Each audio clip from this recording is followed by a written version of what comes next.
We'll guide you through how to restore missing or deleted apps on an iPhone or iPad. If you find this useful, then consider subscribing and liking the video. Perhaps you accidentally deleted or removed an app from your iPhone and you want to go and restore and recover it. We'll guide you through how this can be done. So if, for example, if you go and hold between the apps and at the bottom bar, your apps will start shaking.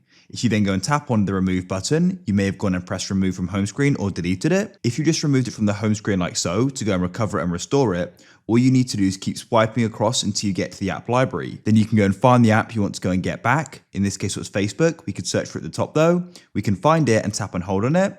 Then you can press add to home screen and it will go and be added back. If you went and fully deleted it, for example, if I go and click here, when we press delete app and you press delete again, to go and get it back, what you can do is you can go and open the App Store. If you go and remember the app, you can just go and search for it.